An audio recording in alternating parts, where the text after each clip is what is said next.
जय हिंद, नमस्कार दोस्तों। कैसे हैं आप सभी लोग? आशा है आप लोग बहुत अच्छे होंगे, बहुत बढ़िया पढ़ रहे होंगे और रेगुलर हमारी क्लासेस को अटेंड कर रहे होंगे। दोस्तों, जैसा कि आप सभी को पता है कि लगातार हम 2 दिनों से पोषक तत्व के बारे में चर्चा कर रहे हैं। इसमें हमने कल कार्बोहाइड्रेट के बारे में विस्तार पूर्वक चर्चा कर ली है और आज हम प्रोटीन के बारे में बहुत अच्छे से चर्चा करने वाले हैं। तो चलिए इस श्रृंखला को प्रारंभ करते हैं। उससे पहले मैं चाहता हूं कि आपसे एक दो क्वेश्चन पूछ लिया जाए, जिससे कि मुझे ये पता चल जाए कि आपने कार्बोहाइड्रेट को किस तरीके से समझा है। तो ठीक है, तो आप मुझे जल्दी जल्दी कमेंट सेक्शन में आंसर बताते रहिएगा, जिससे कि चीज़ें क्लियर हो जाएं। दोस्तों, सबसे पहला क्वेश्चन जो मैं आपसे पूछूंगा, आप लोग मुझे बताएंगे कि ग्लूकोज क्या है। कमेंट सेक्शन में जल्दी से बताइए कि ग्लूकोज क्या है। मोनोसेक्राइड है, डाइसेक्राइड है कि पॉलीसेक्राइड है? ग्लूकोज क्या है? जल्दी से 5 क्वेश्चन का टेस्ट लेते हैं, जिससे पता चल जाएगा कि आप पढ़ कर आए कि नहीं पढ़ कर आए। ग्लूकोज को आप किस श्रेणी में रखेंगे? कार्बोहाइड्रेट की किस श्रेणी में ग्लूकोज को रखा जाएगा? बहुत बढ़िया, सबसे तेज आंसर दिया, बिल्कुल सही।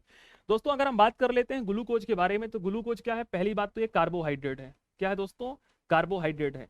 और कार्बोहाइड्रेट में किसे रखेंगे? कार्बोहाइड्रेट की श्रृंखला, जिसे हम क्या बोलते हैं? मोनोसेक्राइड कहते हैं। क्या कहते हैं दोस्तों? मोनोसेक्राइड के नाम से जानते हैं। बिल्कुल सही है।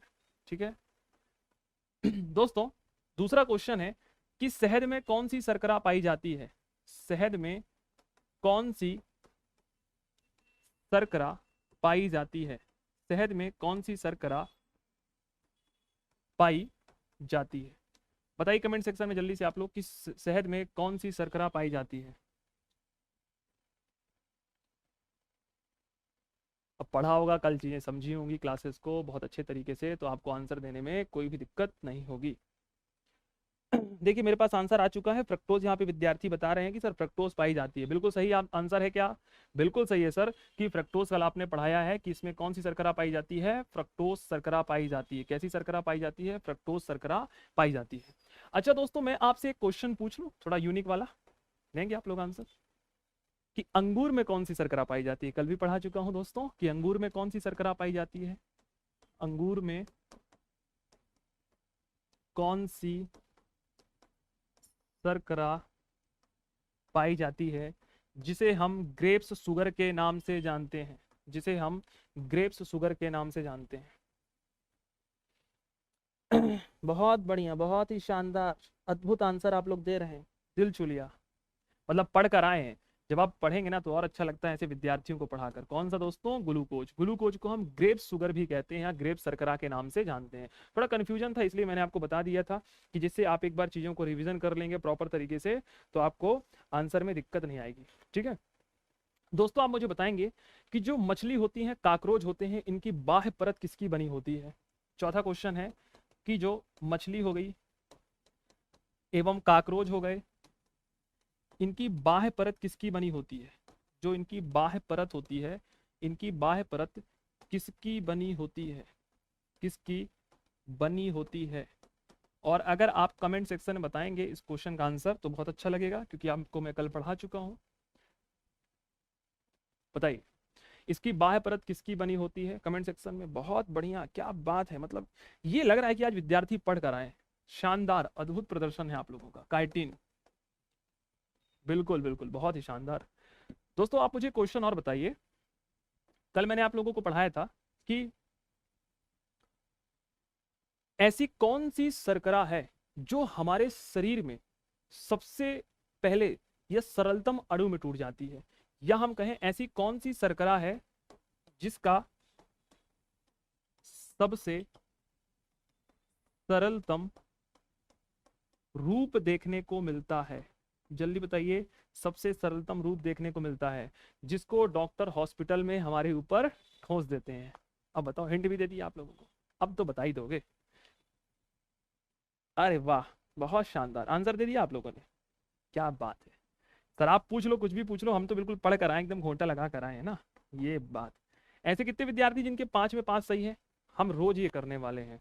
जो कल पढ़ाया है उससे 5 क्वेश्चन रेगुलर आपसे पूछे जाएंगे, जिससे कि आपको भी मजा आएगा पढ़ने में। आप हर दिन तैयार करोगे अपने आप को। याद रखिएगा, माझी वो नहीं बनता जो एक दिन पढ़कर एग्जाम को निकालता है। माझी असली जिंदगी में वही होता है जो निरंतर अभ्यास करता है। शत्रु जब युद्ध नहीं होता तब भी अपनी तलवार को रगड़ता है, क्योंकि उसे पता है जिस दिन युद्ध होगा उस दिन तलवार मांझने का समय नहीं मिलेगा। इसीलिए निरंतर पढ़ते रहिए, जिससे कि आपकी चीजें क्लियर होती रहें। तो आई थिंक बहुत सारे विद्यार्थी ऐसे होंगे जिनके 5 में से 5 क्वेश्चन सही होंगे, पूरे सही है। अरे वाह, छा गए आप लोग, है ना। दोस्तों एक क्वेश्चन मैं आपसे बता देता हूँ जो बहुत इंपॉर्टेंट है, और मैं चाहता हूँ कि इस क्वेश्चन का आंसर अपनी कॉपी में लिख लीजिए, नोट डाल के लिख लीजिएगा, इंपॉर्टेंट है, नोट के रूप में। जो आपने नोट्स बनाए होंगे ना, नहीं बनाए तो कहीं कॉपी में वगैरह आप क्योंकि रखे होंगे। जो स्पर्म होता है, स्पर्म, स्पर्म समझ रहे हैं, स्पर्म, है ना। जो स्पर्म होता है, जो मानव शरीर में संगठित होता है, हमारे मेल हार्मोन्स में जो स्पर्म निकलता है, स्पर्म में कौन सी शर्करा पाई जाती है। कभी ये क्वेश्चन पूछ ले कि स्पर्म में कौन सी शर्करा पाई जाती है। दोस्तों स्पर्म में भी वही शर्करा पाई जाती है जो फलों में पाई जाती है। और फलों में कौन सी शर्करा पाई जाती है, कमेंट सेक्शन में आप आंसर दें। इसका आंसर वही है जो फलों में पाई जाती है, बताइए जल्दी से। स्पर्म में कौन सी शर्करा पाई जाती है, फ्रक्टोज, बिल्कुल सही आप लोग आंसर दे रहे हैं। कौन सी पाई जाती है, फ्रक्टोज पाई जाती है। ठीक है दोस्तों, तो अपनी कॉपी में कहीं भी इसको मेंशन करके नोट डाउन करके लिख लीजिए। चलिए दोस्तों, आज हमें पढ़ना है पूरी तरीके से क्या, आज हमें पढ़ना है प्रोटीन। किसके बारे में पढ़ना है, प्रोटीन के बारे में पढ़ना है। यहाँ तक चीजें हो गई थी। प्रोटीन के बारे में चर्चा करना है सबसे पहले कि प्रोटीन आखिर क्या है, क्यों इंपॉर्टेंट है, किस प्रकार हमारे मानव शरीर का निर्माण करता है ना। ये सब चीजें चर्चा करती हैं। अच्छा दोस्तों, अगर हमें तुरंत एनर्जी प्राप्त करना है तो क्या लेंगे, तुरंत एनर्जी प्राप्त करने के लिए हम लेंगे अपने शरीर में ग्लूकोज, मतलब कि कार्बोहाइड्रेट लेंगे। हमें सबसे ज्यादा एनर्जी चाहिए पर लंबे समय में चाहिए, तुरंत नहीं चाहिए, तो क्या लेंगे, फैट लेंगे, वसा लेंगे, बिल्कुल सही है। और दोस्तों अगर हमें अपने शरीर का निर्माण करना है तो हम किसका उपयोग करेंगे, हम प्रोटीन को लेंगे। तो दोस्तों आज हमें प्रोटीन के बारे में एक एक करके चर्चा करनी है कि प्रोटीन आखिर क्या है, प्रोटीन का नामकरण किस प्रकार रहा, इसकी संरचना क्या रहा, शरीर में प्रोटीन का क्या योगदान है, प्रोटीन संबंधी बीमारियां क्या क्या होती हैं और इनके फंक्शन अर्थात कार्य क्या है। मान लीजिए आप मेंस जब लिखने जाते हैं ना, मान लीजिए यही आपसे क्वेश्चन पूछ लिया कि प्रोटीन को समझाइए, तो फिर आप इस स्ट्रक्चर में 5 नंबर के क्वेश्चन को पुटअप कर सकते हैं। ये फ्रेमिंग आपको बताती है कि आपको आंसर राइटिंग मेंस में कैसी करनी है, क्योंकि पेपर नंबर 3 मैं आपको ही मेंस में पढ़ाऊंगा। तो ये सब चीजें जब हम मेंस करेंगे तब करेंगे, पर एक फॉर्मेट आपके दिमाग में बनता रहे। चलिए दोस्तों, आज हम समझने वाले हैं प्रोटीन के बारे में। किसके बारे में, प्रोटीन। ठीक है, कॉपी के ऊपर हेडिंग डाल लीजिए, प्रोटीन। सबसे पहले दोस्तों अगर हम प्रोटीन की बात कर लेते हैं कि प्रोटीन क्या है। आप लोगों ने डाइजेशन सिस्टम मेरे से पढ़ा है ना, आप लोगों ने डाइजेशन सिस्टम में पढ़ा होगा कि हम जब प्रोटीन की बात करते हैं तो प्रोटीन का पाचन हमारे मुख में नहीं होता, बिल्कुल क्लियर है। मतलब मैंने आपको जब पढ़ाया था कि प्रोटीन एक क्या है, कठोर अणु है, मतलब बहुत लेट में हमारी डाइजेशन सिस्टम में पचता है। इसका पाचन हमारे स्टमक से प्रारंभ होता है, अमाशय से चालू हो जाता है। फाइनली जो प्रोटीन है कहाँ पचता है, फाइनली प्रोटीन हमारी छोटी आंत में पूरी तरह से पचता है। मतलब एक प्रोटीन कैसा अणु है, जटिल अणु है। सबसे पहला पॉइंट यहीं से बन जाएगा कि प्रोटीन कैसा अणु है, तो प्रोटीन एक जटिल अणु है।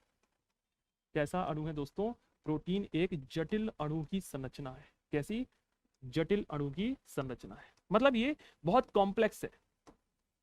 कैसा है, बहुत ही कठोर। इसकी संरचना जो दोस्तों बनेगी वो बहुत ही कठोर बनेगी।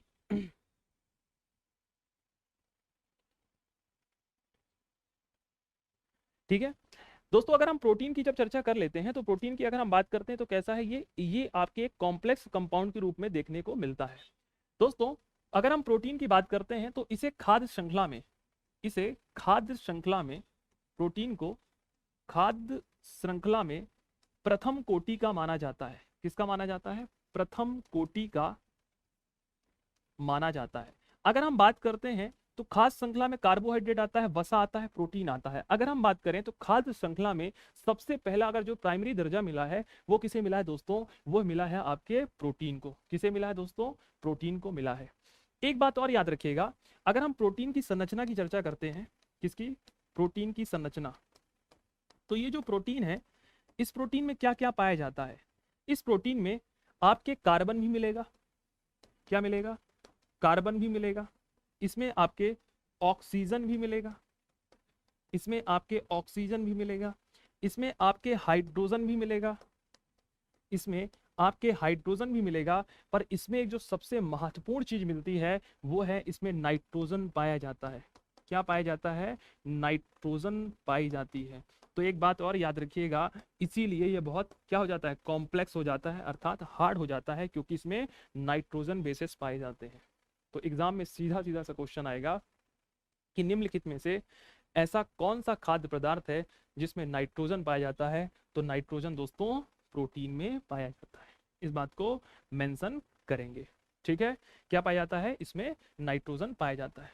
वहीं दोस्तों और भी अगर हम प्रोटीन की बात कर लेते हैं, तो प्रोटीन में जब नाइट्रोजन पाया जाता है, नाइट्रोजन उर्वरक होने के कारण ये मानव शरीर में अम्ल और क्षार का संतुलन भी करता है। क्या करता है? अम्ल, एसिड अर्थात बेस का संतुलन भी करता है। अर्थात ये हमारे शरीर में अम्ल एवं क्षार का संतुलन भी करता है। क्या करता है? अम्ल एवं क्षार का संतुलन भी करता है। इस बात को याद रखिएगा कि जो प्रोटीन है ये मानव शरीर में क्या कर रहा है? अम्ल एवं क्षार का संतुलन भी करता है। क्लियर ना यहाँ तक सभी को? ठीक है, अर्थात हम प्रोटीन को क्या कह सकते हैं? प्रोटीन को हम कह सकते हैं कि प्रोटीन एक नाइट्रोजनी उर्वरक है। क्या कह सकते हैं? प्रोटीन एक नाइट्रोजनी उर्वरक है। क्या है? प्रोटीन एक नाइट्रोजनी उर्वरक है। कैसा है? प्रोटीन की अगर हम बात करते हैं दोस्तों, तो प्रोटीन एक नाइट्रोजनी उर्वरक है। ठीक है, वहीं अगर एक पॉइंट की और बात करें तो हमें देखने को मिलता है, जब हम प्रोटीन की चर्चा करते हैं, कि मानव शरीर में प्रोटीन अमीनो अम्ल में टूटता है। किस में टूटता है? अमीनो अम्ल में टूटता है। अमीनो अम्ल में टूटता है। किस में टूटता है? अमीनो अम्ल में टूटता है। बहुत बेसिक सा क्वेश्चन आएगा कि ये बताइए प्रोटीन हमारे मानव शरीर में जाता है, किस में टूटता है? तो प्रोटीन मानव शरीर में जाता है, सबसे पहले आपके अमीनो अम्ल में टूटता है।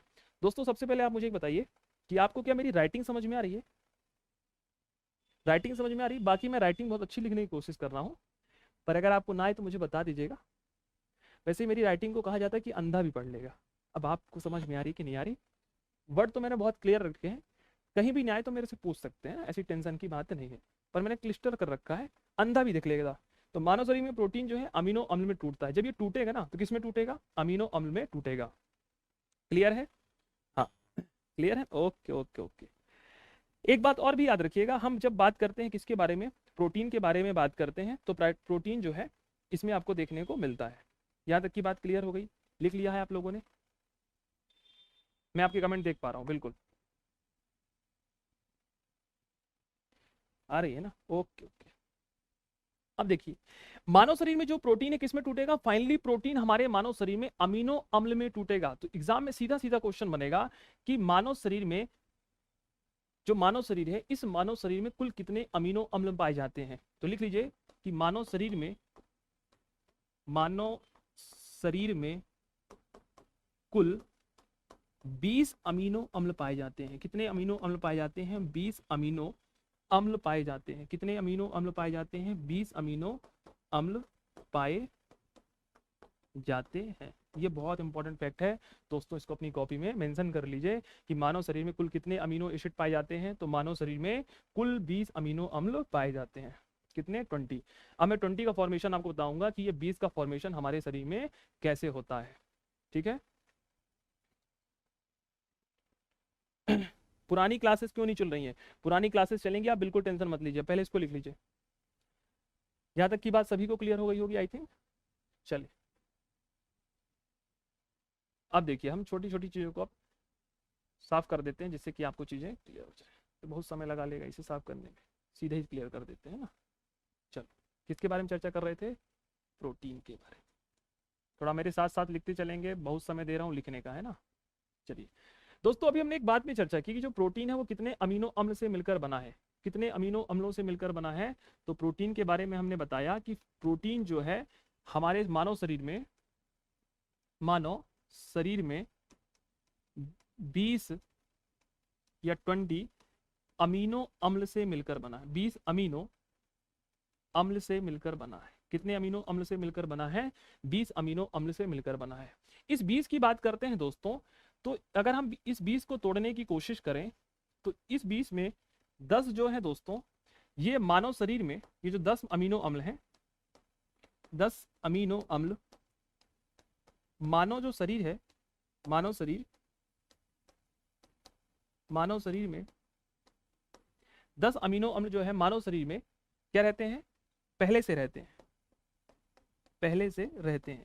मतलब इसको हमारा जो शरीर है ना खुद से डिजाइन कर लेता है। कितने अमीनो एसिड को, 10 अमीनो एसिड को हमारा जो शरीर है पहले से डिजाइन करके रखा है। और 10 कहां से लेते हैं, तो 10 लिख लीजिए, इसको भोज या भोजन से ग्रहण किया जाता है, भोजन से ग्रहण किया जाता है। जो भी हम भोजन करते हैं ना उससे हम 10 अमीनो अम्लों को ग्रहण करते हैं। कितने अमीनो अम्लों को, 10 अमीनो अम्लों को ग्रहण करते हैं।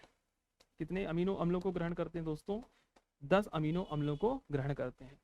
तो मानव शरीर में कुल कितने अमीनो अम्ल पाए जाएंगे, बहुत बेसिक सा क्वेश्चन है दोस्तों, कितने, 20। 10 कहाँ से रहते हैं, 10 हमारे शरीर में पहले से पाए जाते हैं।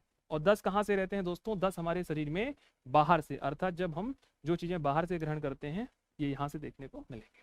तो 10 हमारे शरीर में पहले से है, 10 हमने भोजन के रूप में लिया, 10 मिलकर 20 हो गए और प्रोटीन की श्रृंखला मानव शरीर में बन गई। आपके शरीर में जैसे ही प्रोटीन गया, प्रोटीन छोटे छोटे हिस्सों में टूट जाएगा। एग्जाम में क्वेश्चन आएगा प्रोटीन किस में टूटेगा, तो दोस्तों प्रोटीन आपके अमीनो अम्ल में टूटेगा। किस में टूटेगा, अमीनो अम्ल में टूटेगा। क्लियर, कोई दिक्कत बात नहीं। चलिए दोस्तों, मैं सबसे पहले एक चीज बताना भूल गया, यही बता देता हूं आपको, कोई टेंशन की बात नहीं है। कि जो ये प्रोटीन है ना, इस प्रोटीन का नामकरण किसने किया है, इस प्रोटीन का जो नामकरण किया है ये आपके जे बर्जीलियस ने किया है। किसने, जे बर्जीलियस ने। जे बर्जीलियस नामक वैज्ञानिक के द्वारा किया गया है। किसने, जे बर्जीलियस नामक वैज्ञानिक द्वारा इसका नामकरण किया गया है, इसका नामकरण किया गया है। किसके द्वारा किया गया है, जे बर्जीलियस नामक वैज्ञानिक के द्वारा इसका नामकरण किया गया है। तो कई बार ऐसे क्वेश्चन पूछ लेता है फैक्चुअल बेसिस पर कि बताइए प्रोटीन जो नामकरण है किसने किया है, तो प्रोटीन जो है उसका नामकरण जे बर्जीलियस ने किया है। किसने किया है, जे बर्जीलियस के द्वारा किया गया है। क्लियर है यहाँ तक सभी को बात, ठीक है। अब दोस्तों एक बात और मेरी समझिए जो कि बहुत इंपॉर्टेंट है आपके लिए, वो क्या है, अगर हम प्रोटीन की जब चर्चा करते हैं तो प्रोटीन की चर्चा में हमारे लिए सबसे इंपॉर्टेंट बात है कि प्रोटीन मानव शरीर में आखिर करता क्या है। तो प्रोटीन जो है मानव शरीर में, प्रोटीन मानव शरीर में, किसमें, मानव शरीर में क्या करता है, कोशिकाओं अर्थात ऊतकों का निर्माण करता है। कोशिकाओं मतलब सेल्स अर्थात ऊतक, ऊतक मतलब होता है टिश्यू। किसका दोस्तों, टिश्यूओं का फॉर्मेशन करता है। क्या करता है, टिश्यूओं का निर्माण करता है। क्या करता है दोस्तों, टिश्यूओं का निर्माण करता है, अर्थात ये मानव शरीर की संरचना को निर्मित करता है। तो कह सकते हैं कि प्रोटीन क्या कर रहा है, क्योंकि हमारा शरीर किससे मिलकर बना है, हमारा शरीर कोशिकाओं से मिलकर बना है, तो हम कह सकते हैं ना कि प्रोटीन जो है मानव शरीर का निर्माण करता है। क्या करता है, मानव शरीर का विकास कर रहा है। क्या करता है, विकास करता है या विकसित करता है, मानव शरीर को विकसित करता है या विकास करता है। यही सब चीजें आप मेंस में भी लिखते हो, सेम ऐसे ही answer writing, flow chart, diagram जैसे मैं बना रहा हूँ, ठीक है। तो कोशिश करिए इस बार 21 मई वाला पेपर निकल जाए आप लोगों का। जितना पढ़ा रहे उतना बिल्कुल एकदम चेतन अवस्था से पढ़ते चलिए, मैं गारंटी देता हूँ क्वेश्चन बाहर नहीं जाएगा। जो चीज़ें हैं लिखते चलिए, पढ़ते चलिए, याद करते चलिए, ठीक है ना। ओके, अब देखिए दोस्तों, मैंने सोचा कि पहले आपको ये जो 10 अमीनो अम्ल है इसके बारे में बता देता हूँ कि कौन से 10 अमीनो अम्ल जो है हम बाहर से लेते हैं। 10 अमीनो अम्ल हमारे मानव शरीर में पहले से हैं, 10 हम बाहर से लेते हैं, ठीक है। तो 10 हमारे में पहले से हैं, 10 हम बाहर से लेते हैं, तो 10-10 मिलाकर क्या होगा, 20 हो गया। और 20 अमीनो अम्ल से मिलकर हमारा मानव शरीर क्या है, मानव शरीर में 10-20 अमीनो अम्ल यहाँ पर पाए जाते हैं। अब देखिए ये बहुत कॉम्प्लिकेटेड क्वेश्चन बन जाएगा कि बताइए ऐसे कौन से 10 अमीनो अम्ल हैं जिसको मनुष्य बाहर से लेता है। पर मैं चाह रहा हूं कि पढ़ लो, है ना, क्योंकि कल तुम्हें क्वेश्चन में पूछने लग जाओ कि सर आपने पढ़ाया नहीं था, क्योंकि तुम लोग 2 मिनट के अंदर सर को जज कर लोगे ना, सर आपने बताया नहीं, सर को पता ही ना रहा होगा। 10 अमीनो अम्ल जो मानव शरीर में हम बाहर से लेते हैं उनके बारे में हम लिख लेते हैं कि ऐसे कौन से अमीनो अम्ल हैं जिसका उपयोग हम बाहर से करते हैं, ठीक है। जो शरीर बना रहा है वो इंपॉर्टेंट नहीं है, पर हो सकता है कि यहाँ से क्वेश्चन देखने को मिल जाए, तो लिख लें इसके बारे में दोस्तों कौन कौन से हैं, केवल नाम लिख लीजिए एक बार, है ना, जिससे कि आपको चीजें समझ में आ जाए। चलो, कौन कौन से 10 अमीनो अम्ल हैं, लो भैया, कांड होगा, गायब, डिजिटल बोर्ड के जमाने में चीजें गायब हो गई। चलो फिर से लिख दें हम तो, प्रोटीन, क्या पढ़ रहे थे? प्रोटीन। और प्रोटीन में अपन को क्या करना है? ऐसे 10 अमीनो अम्ल पढ़ना है जो अमीनो अम्ल जो हम भोजन के रूप में लेते हैं। किसके रूप में लेते हैं? भोजन के रूप में लेते हैं। और 10 कहां पर होते हैं? 10 मानव शरीर स्वयं निर्मित कर लेता है। तो हम उन अमीनो अम्लों की चर्चा कर रहे हैं जिनका उपयोग हम भोजन के रूप में कर रहे हैं। ठीक है, तो देखिए, जिनको हम ना भोजन के रूप में लेते हैं ना, उनको हम बोलते हैं नॉन एसेंशियल। अंग्रेजी में क्या बोलते हैं? नॉन एसेंशियल बोलते हैं इसको, अंग्रेजी मीडियम वाले। एसेंशियल मीनिंग देख लेना, बाकी हमारा बहुत हाथ तंग है अंग्रेजी में, ठीक है, पर हम कोशिश कर रहे हैं कि आप लोगों को इंग्लिश भी बताते चलें जिससे कि आपको समझ में आए। तो नॉन एसेंशियल बोलते हैं, और जो हमारा शरीर स्वयं से निर्मित कर लेता है उसको एसेंशियल बोलते हैं।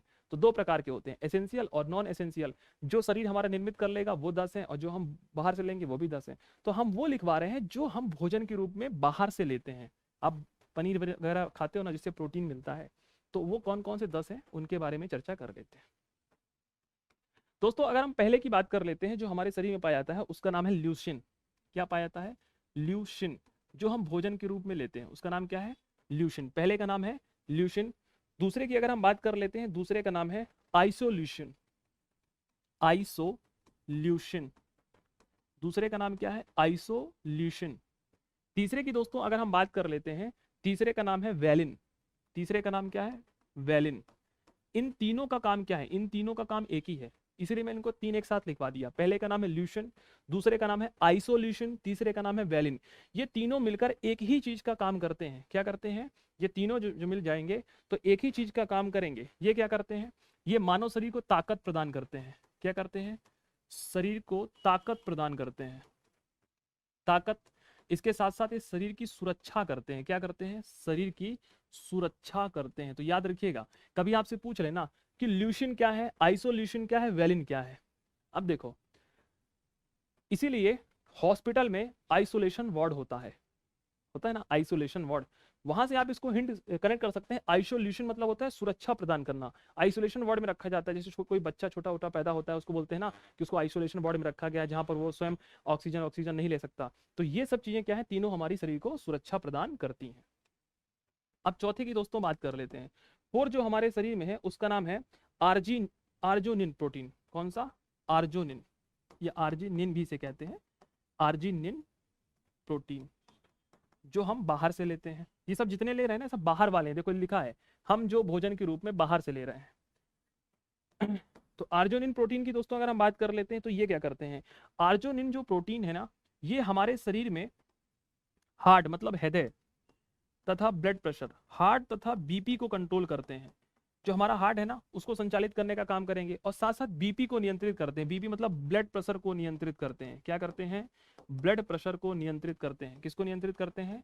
ब्लड प्रेशर को नियंत्रित कर रहे हैं। कौन? Arginine protein. तो पहला है ल्यूशिन, दूसरे का नाम है आइसोलिन, तीसरे का नाम है वैलिन, चौथे का नाम है आर्जिनिन प्रोटीन। ये सब अपने अपनी भूमिका निभा रहे हैं।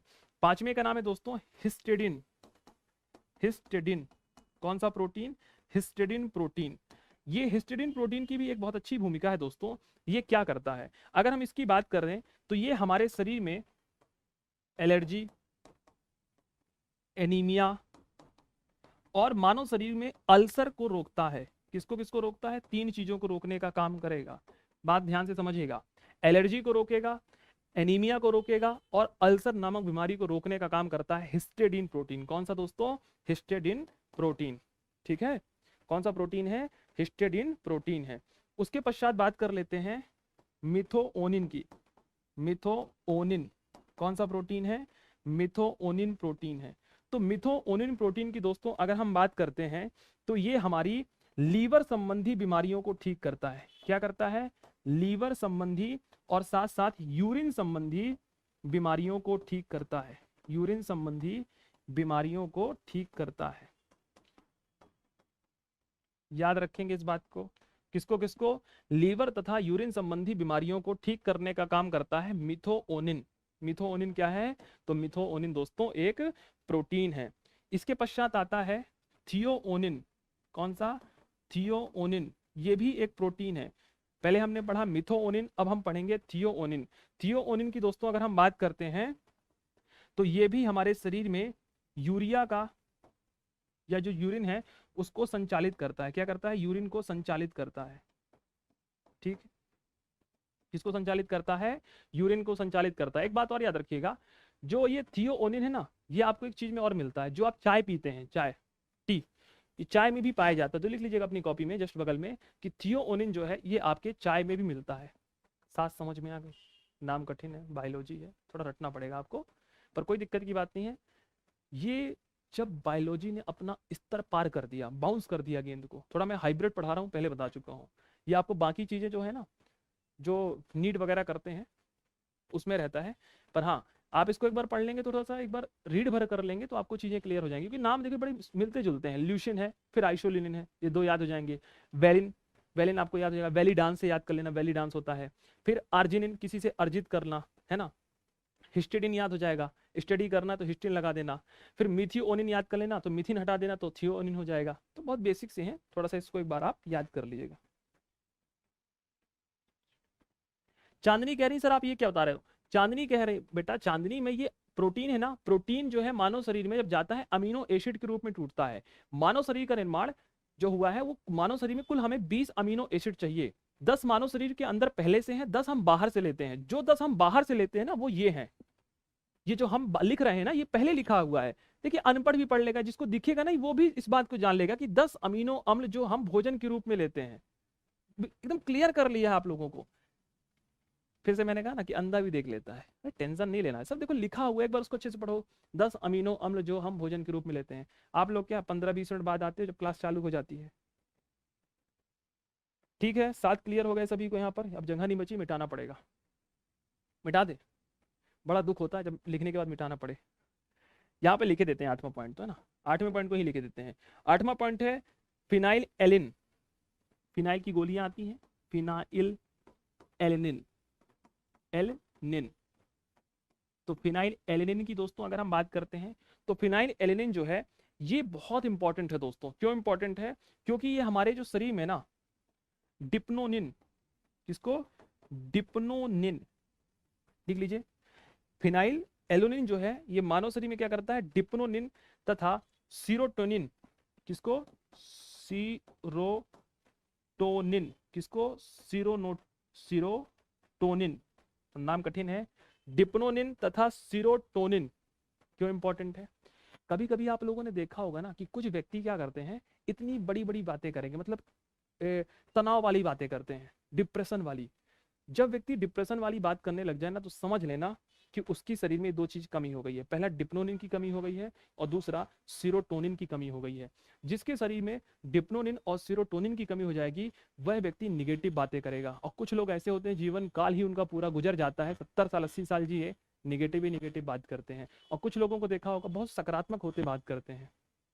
तो ये मानव के ऊपर डिपेंड करता है दोस्तों कि आपको अपना जीवन कैसे सकारात्मक दिशा में मोड़ना है कि नकारात्मक दिशा में मोड़ना है। पर हाँ, अगर कोई व्यक्ति निगेटिव बात कर रहा है तो इवन साइंस ने कहा है कि उसमें डिप्नोनिन और सीरोटोनिन की कमी होगी। और जो व्यक्ति बहुत सकारात्मक है, बहुत पॉजिटिव है, बहुत हेल्पफुल बातें कर रहा है, उसके शरीर में ये दोनों की मात्रा हमेशा हाई देखी गई है। क्लियर है? चलिए यहाँ तक की बात क्लियर हो गई आई थिंक सभी को। अब दोस्तों अगर हम बात कर लेते हैं, एक आता है लाइसिन। एक कौन सा है? लाइसिन। तो यहाँ पर लाइसिन को यहाँ पे लिखे देते हैं। जो 9वें नंबर का है इसका नाम है लाइसिन। क्या नाम है दोस्तों? इसका नाम है लाइसिन। तो लिख लीजिए, लाइसिन जो है 9वें नंबर का है। पहले का नाम है ल्यूटिन, ल्यूशिन, दूसरे का नाम है आइसोल्यूशिन, तीसरे का नाम है वैलिन, चौथे का नाम है आर्जुनिन, पांचवें का नाम है हिस्टिडिन, छठवें का नाम है मिथोओनिन, सातवें का नाम है थियोओनिन, आठवें का नाम है फिनाइल एलिनिन, 9वें का नाम है लाइसिन। और 10वें का नाम दोस्तों क्या है? टेफनिन। 10वें का नाम क्या है? टेफनिन, टेफनिन, टेफनिन, टेफनिन। तो लाइसिन और टेफनिन ये दोनों हो, लिख लीजिए आप।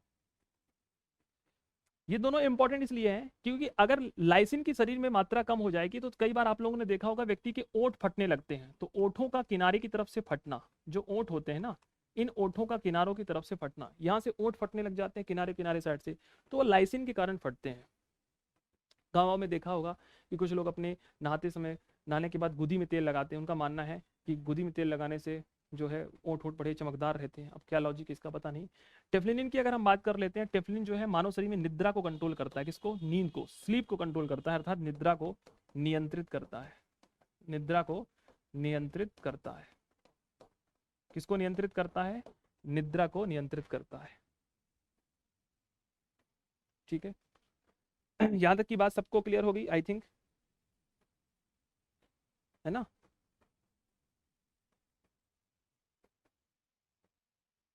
ठीक, इसको एक बार लिख लीजिए। मैं हट किनारे हो गया हूं जिससे कि आपको देखने में भी सहूलियत रहे।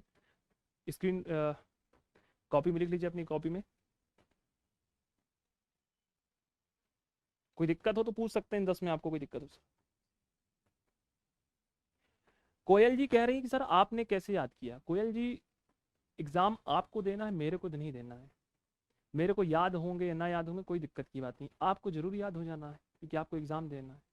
ठीक है, और आप लोग से बड़ा निवेदन है कि आप लोग पीसीएस की तैयारी करते हैं, तो पीसीएस की तैयारी करने वाले एक व्यक्ति के अंदर सबसे बड़ी बात होती है, वो होती है समझदारी, है ना? तो मैं उम्मीद करता हूँ कि मैं मानव रूपी विद्वान व्यक्तियों को पढ़ा रहा हूँ, ऐसे लोगों को पढ़ा रहा हूँ जिनके अंदर मानसिक चेतना का विकास अच्छा होगा। क्योंकि आप समाज में, प्रशासन में जाएंगे तो आपकी बौद्धिक क्षमता, आपकी नैतिकता, आपकी पारदर्शिता जो पाठ्यक्रम में आपके हैं, उसको अपने जीवन में स्थापित करते हुए आप जीवन की इस नित्य नैया को आगे बढ़ेंगे, है ना? इतना लिख लिया जो बोर्ड में लिखवाया है, ये आपके लिए महत्वपूर्ण है। मुझे कैसे याद हुआ ये इंपॉर्टेंट नहीं है। कोई दिक्कत तो पूछा जाएगा आपसे कि बताइए मानव शरीर का निर्माण के लिए क्या सबसे इंपॉर्टेंट है? तो मानव शरीर के निर्माण के लिए प्रोटीन इंपॉर्टेंट है। कार्बोहाइड्रेट मत लगा देना है कि कार्बोहाइड्रेट लगा दो।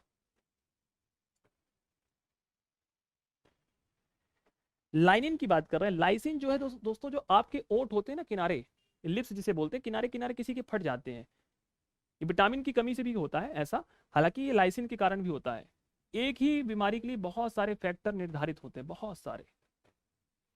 जैसे टेफ्लिन जो है ना, टेफ्लिन हमारी बॉडी में निद्रा को भी नियंत्रित करता है। टेफ्लिन हमारी बॉडी में विटामिन के लिए भी इंपॉर्टेंट होता है, टेफ्लिन। ठीक है, लिख लिया? चलिए, अब दोस्तों अगर हम बात करते हैं प्रोटीन के बारे में, तो जो सबसे महत्वपूर्ण बात है, एक चीज और समझ लीजिए।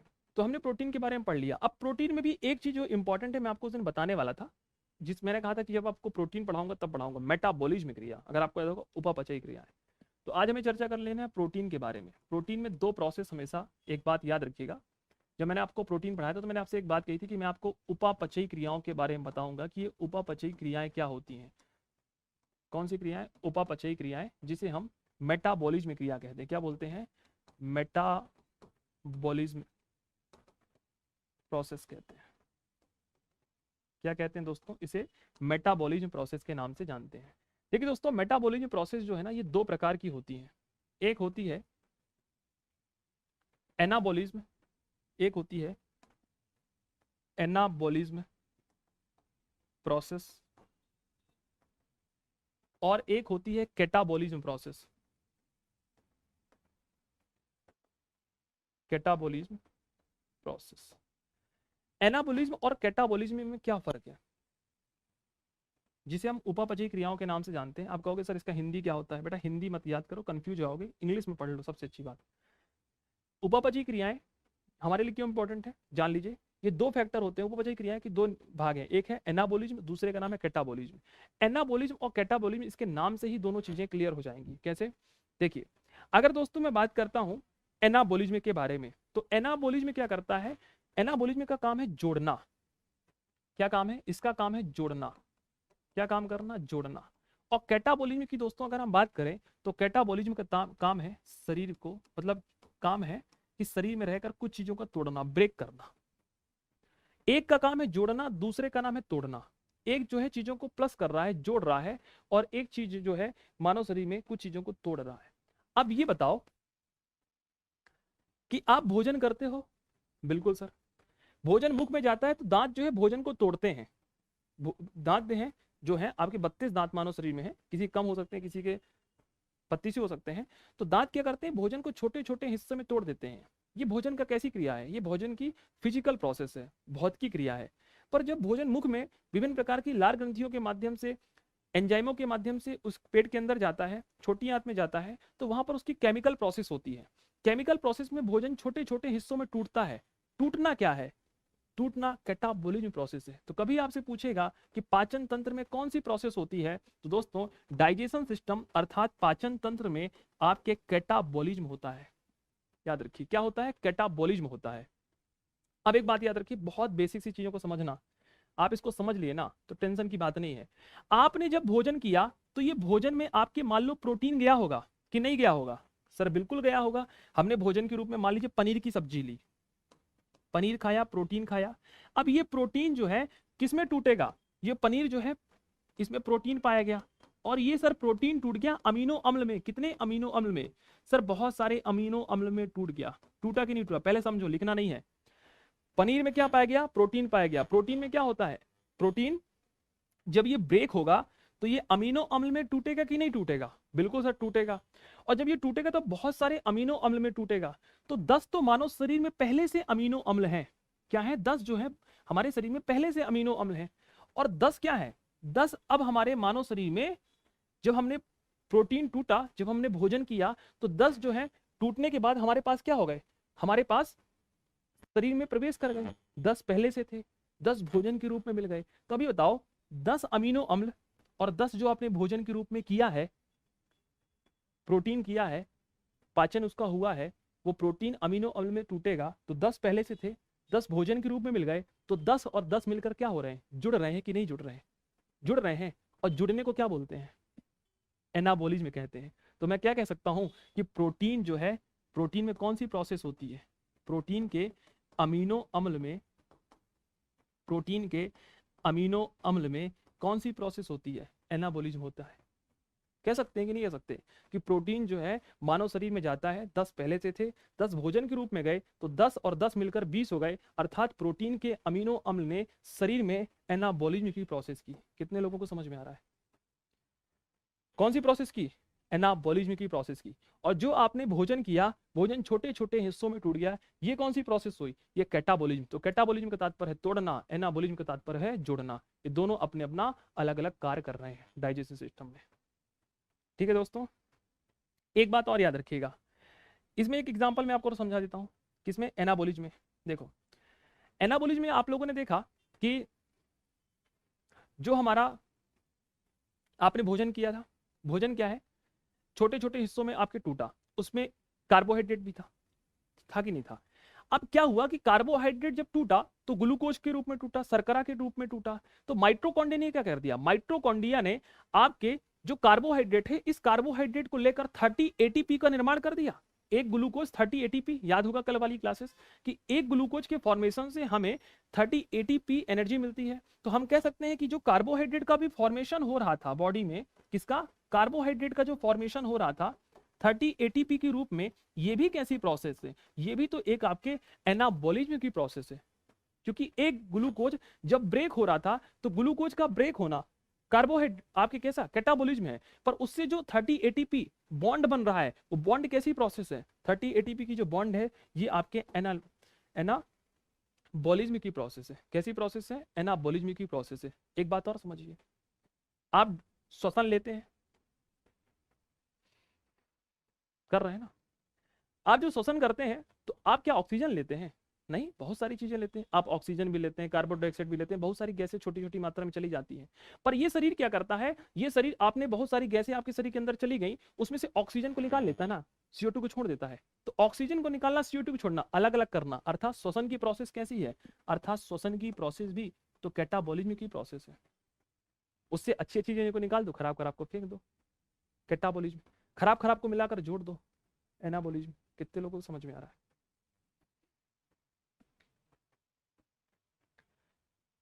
क्लियर ना? यहाँ तक की बातें, कोई टेंशन की बात तो नहीं है?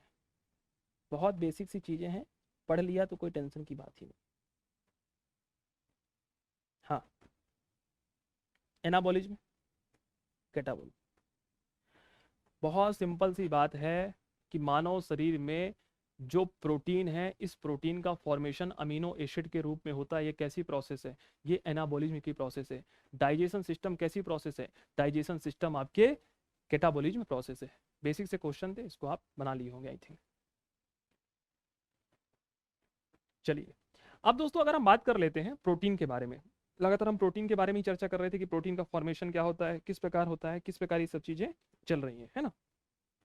क्लियर है? बहुत बढ़िया, पढ़ने वाले विद्यार्थियों को चीजें क्लियर रहेंगी। देखिए दोस्तों, हमने प्रोटीन के बारे में पढ़ा कि प्रोटीन मानव शरीर में जाकर, किसमें, मानव शरीर में जाकर अमीनो अम्ल में टूट जाता है। किसमें टूट जाता है? अमीनो अम्ल में विभक्त हो जाता है। विभक्त का मतलब होता है टूट जाता है। किसमें टूट जाता है? अमीनो अम्ल में टूट जाता है। ठीक है। मानव शरीर में कुल कितने अमीनो अम्ल पाए जाते हैं? तो मानव शरीर में कुल 20 अमीनो अम्ल मिलकर श्रृंखला का निर्माण करते हैं। किसका निर्माण करते हैं? श्रृंखला, एक चेन बनाते हैं। 20 अमीनो अम्ल मिलकर एक चेन बनाते हैं। दोस्तों अगर हम बात करते हैं कोशिका में, कोशिका में ऐसा कौन सा हिस्सा है जो प्रोटीन के लिए सबसे इंपॉर्टेंट है? तो याद रखिएगा, मानव शरीर की या मानव शरीर में प्रोटीन का पूर्ण रूप से पाचन या पूर्ण रूप से संश्लेषण, पाचन नहीं लिखेंगे, संश्लेषण लिख लीजिएगा, पूर्ण रूप से संश्लेषण राइबोसोम में होता है। कहां होता है? राइबोसोम में होता है। राइबोसोम में होता है। किसमें होता है? राइबोसोम में होता है। इसीलिए राइबोसोम को, इसी कारण से राइबोसोम को प्रोटीन की फैक्ट्री कहते हैं।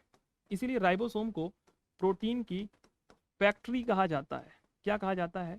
प्रोटीन की फैक्ट्री कहा जाता है। क्या कहा जाता है दोस्तों? इसे प्रोटीन की फैक्ट्री कहा जाता है। ठीक है। अब आप कहोगे सर राइबोसोम क्या है? जब मैं आपको मानव शरीर की संरचना पढ़ाऊंगा दोस्तों, इसके बाद वाला जो टॉपिक है उसमें सबसे पहले हम कोशिका पढ़ेंगे, और कोशिका में सब चीजें पढ़ने वाले हैं। राइबोसोम क्या है, माइटोकॉन्ड्रिया क्या है, लाइसोसोम क्या है, वहां पर चर्चा करेंगे राइबोसोम की। तो केवल अभी इतना जान लीजिए कि प्रोटीन का मानव शरीर में संश्लेषण कहाँ होता है। तो प्रोटीन का मानव शरीर में जो संश्लेषण होता है दोस्तों, ये राइबोसोम में होता है, और राइबोसोम को प्रोटीन की फैक्ट्री कहा जाता है। ठीक है।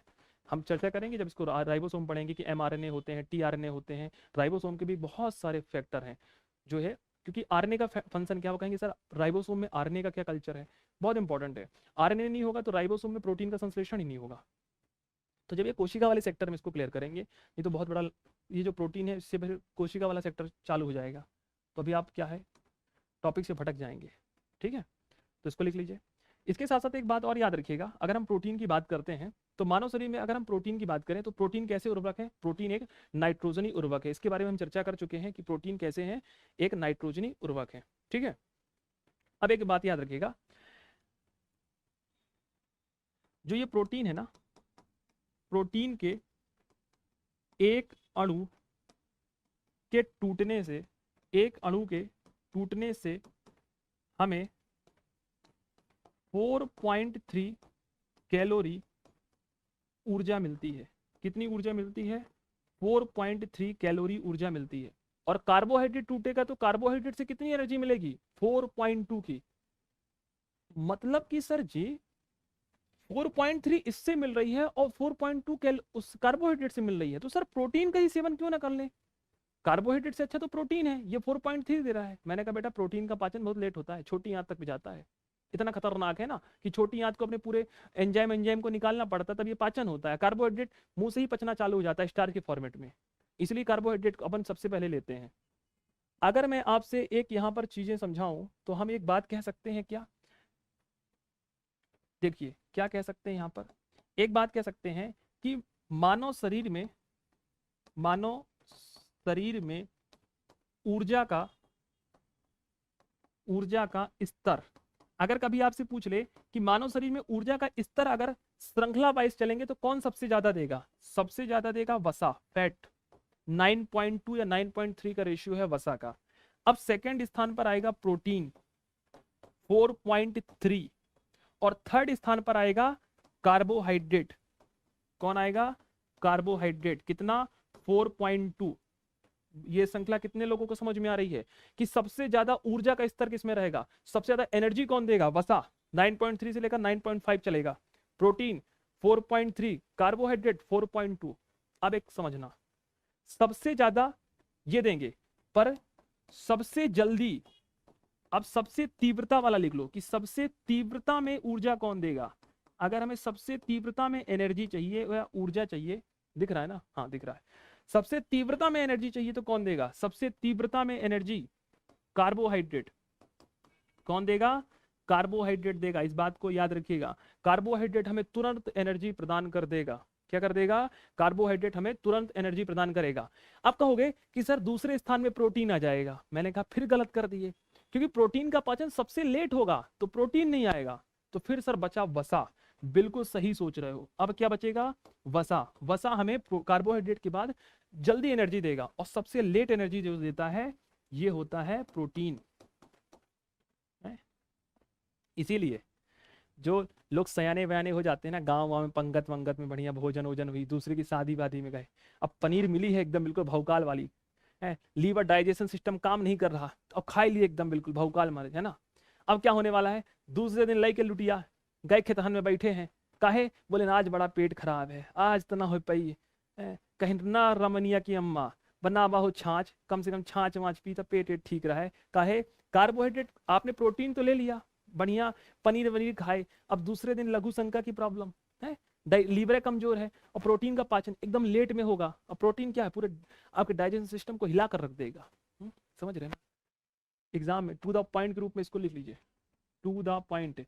इससे एक बेनिफिट क्या होगा, इससे एक बेनिफिट आपको बहुत इंपॉर्टेंट होगा ये नोट्स बनाने से। क्या, जब आप पीडीएफ पढ़ोगे ना तो केवल पीडीएफ 5 मिनट के अंदर पूरी रीड कर लोगे। क्यों, क्योंकि जितना पीडीएफ में आप जो कहते हो ना, इतना भी पीडीएफ में नहीं लिखा होगा जितना मैं आपको यहाँ पे लिखवा रहा हूँ, क्योंकि ये मेरे दिमाग में लिखा हुआ है। कहाँ पर, दिमाग में, ब्रेन में भरा हुआ है, ये सब चीज़ें मैं लिखवा रहा हूँ। इसे लिखते चलिए इसको कॉपी में, और जब पीडीएफ मिलेगी ना तो पीडीएफ केवल रीड करने का काम करिए, क्योंकि आप लोग पीसीएस वाले विद्यार्थी हैं, वनडे वाले नहीं, इस बात को याद रखिए। ठीक है, चीज़ें क्लियर। हाँ हाँ,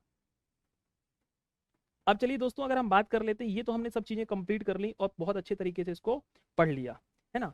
अब एक बात और समझिएगा, जो आपको सबसे एग्जाम में सबसे प्रश्न पूछा जाता है वो क्या है, और हमें इसको कैसे समझना है। थोड़ा सा कंप्लीट हो गया, लिख लिया सभी ने, चलो। मैं किनारे इसलिए हो जाता हूँ कि जिससे कि आपको चीज़ें दिख जाए, नहीं तो बहुत सारे बोलते हैं कि सर आगे हो जाइए पीछे हो जाइए, यही चलता रहता है क्लास में, है ना। हाँ, देखो, वैसे मज़ा आ रहा होगा आप लोगों को, थोड़ा सा अलग तरीके से पढ़ा रहे हैं लिखवा के। वैसे हम लिखवाई के पढ़ाते हैं, तो हमने कहा कि आप अपने जो पुराना रूप है ना उसी में चलें, तो आपको चीज़ समझ में भी आती रहेंगी।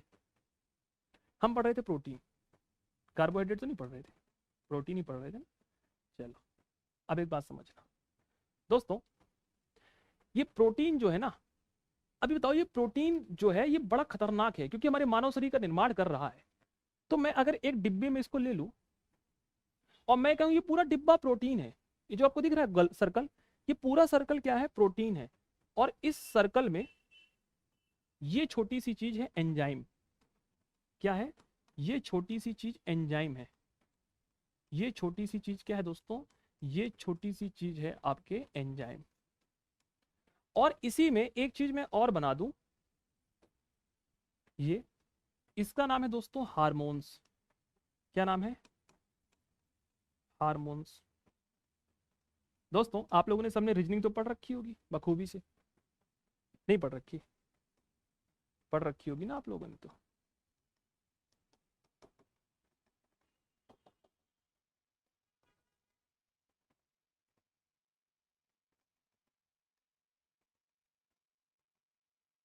अब बताओ, क्या मैं एक लाइन कह सकता हूं कि ये बाहरी परत, ये पूरा जो गोला है, ये गोला है प्रोटीन। तो मैं एक लाइन इसमें रीजनिंग के फॉर्मेट में कह सकता हूं, आप लोगों ने रीजनिंग पढ़ा होगा, कि सभी एंजाइम प्रोटीन होते हैं। कह सकता हूं कि देखो, ये प्रोटीन का बहुत बड़ा गोला था, इस गोले में एक गोला जो इसी के अंदर पूरा एंजाइम भरा हुआ है, तो हम कह सकते हैं क्या कि ये जो जितने भी एंजाइम होते हैं, जितने भी हमारे मानव शरीर में एंजाइम पाए जाते हैं, वो सभी एंजाइम प्रोटीन होते हैं। कह सकते हैं। तो पहला पॉइंट यहीं से बनेगा, मानव शरीर में लिखेंगे, मानव शरीर में पाए जाने वाले सभी एंजाइम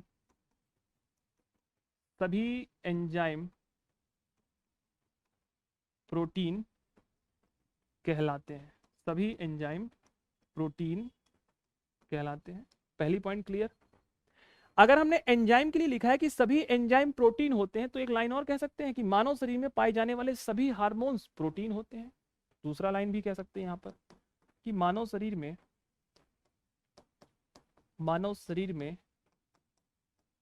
पाए जाने वाले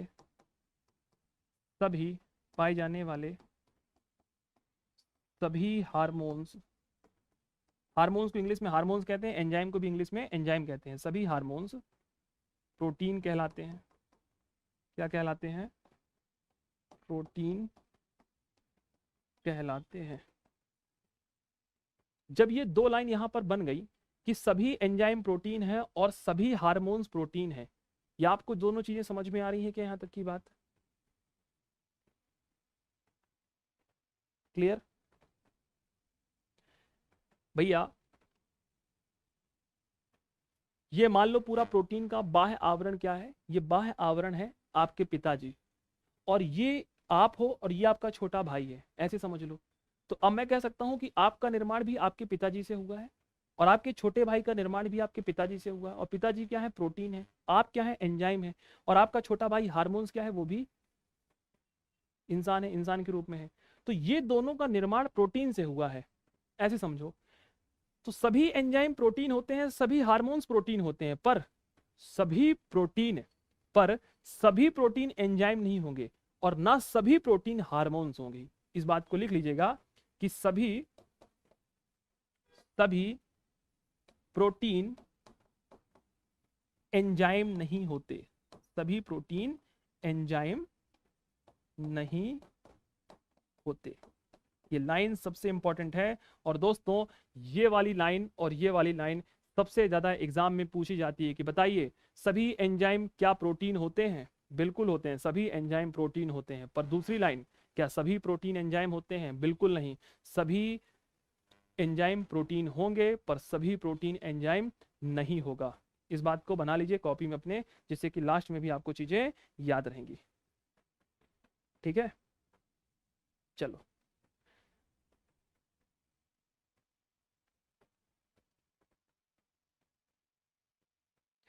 पता है मेरे को ना बड़ी खुशी हुआ करती है, बताऊं क्यों खुशी हुआ करती है? पढ़ने वाले विद्यार्थी बेचारे पढ़ते रहते हैं, जिनको एग्जाम निकालना है, कुछ लोग कमेंट में लगे रहते हैं बात करने, पीडीएफ कहाँ मिलेगी, ये कहाँ मिलेगा, वो कहाँ मिलेगा। दिन में 4 बार बताओ तब भी इनके लिए कम पड़ जाएगा। 1 घंटे की क्लास में 20 मिनट बोलूंगा ना तब भी कम पड़ेगा। तो इससे एक बात और समझ में आती है कि कंपटीशन बड़ा कम है। जो पढ़ने वाले विद्यार्थियों के लिए हमेशा सकारात्मक बिंदु है क्या, कि पढ़ने वाले विद्यार्थियों की संख्या बड़ी कम है, ये सकारात्मक बिंदु है। तो जो 427 पद है ना, उसमें आप ही का सिलेक्शन हो ना, जो निरंतर पढ़ रहे हैं, क्योंकि वो केवल यहाँ फोकस कर रहे हैं ना। समझ गए ना? चलो आ जाओ। अब दोस्तों हम चर्चा करने वाले हैं कि ऐसी कौन कौन सी चीजें हैं जो हमारे शरीर में प्रोटीन के रूप में निर्मित होती हैं, जहां जहां हमें प्रोटीन देखने को मिलता है। तो सबसे पहले जो हम लिखने वाले हैं वो बहुत इंपॉर्टेंट चीज है, क्योंकि हमारे एग्जाम में सबसे महत्वपूर्ण क्वेश्चन आएंगे कि कौन सा प्रोटीन कहां पर पाया जाता है। तो प्रोटीन के कुछ महत्वपूर्ण उदाहरण, क्या प्रोटीन के कुछ महत्वपूर्ण उदाहरण कौन कौन से हैं? देखिए, सबसे पहले अगर हम सबसे पहले एक प्रोटीन की बात करें दोस्तों, जो हमारे लिए इंपॉर्टेंट है, उसका नाम है दोस्तों एल्ब्यूमिन। कौन सा protein? Albumin protein. Albumin protein कभी पूछा जाएगा कि एल्ब्यूमिन प्रोटीन कहाँ पाया जाता है, तो एल्ब्यूमिन प्रोटीन जो है दोस्तों आपके अंडे में पाया जाता है। कहाँ पाया जाता है? अंडे में पाया जाता है। कहाँ पाया जाता है दोस्तों? अंडे में पाया जाता है। कहाँ पाया जाता है? अंडे में पाया जाता है। एल्ब्यूमिन प्रोटीन कहाँ पाया जाता है दोस्तों? एल्ब्यूमिन प्रोटीन जो है आपके अंडे में पाया जाता है। सीधा सीधा एग्जाम में क्वेश्चन बनेगा कि बताइए एल्ब्यूमिन प्रोटीन मानव शरीर में कहाँ मिलेगा। तो जो भी आप अंडा खाते हैं ना, जो भी अंडे से मानव शरीर में जो फैट जमा होता है, उसमें एल्ब्यूमिन प्रोटीन देखने को मिलता है। ठीक है, फिर दूसरा आपसे पूछेगा दोस्तों कि दूध में कौन सा प्रोटीन पाया जाता है? दूध में, या ऐसे लिख लीजिए केसिन। यहां पर हमने प्रोटीन का नाम लिखा है तो यहाँ पे केसिन लिख लीजिए। कौन सा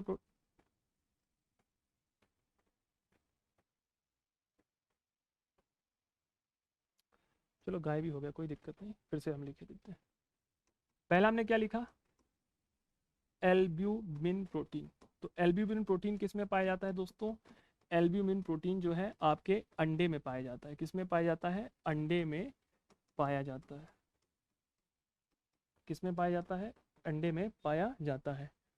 वहीं दोस्तों अगर हम बात करते हैं दूसरा कौन सा प्रोटीन है? Casein protein. कौन सा प्रोटीन? Casein protein. ये किस में पाया जाता है? तो केसीन प्रोटीन जो है आपके दूध में पाया जाता है। किस में पाया जाता है? दूध में पाया जाता है। एग्जाम में सीधा सीधा क्वेश्चन आएगा कौन सा प्रोटीन कहाँ पर पाया जाता है। क्लियर है सभी को?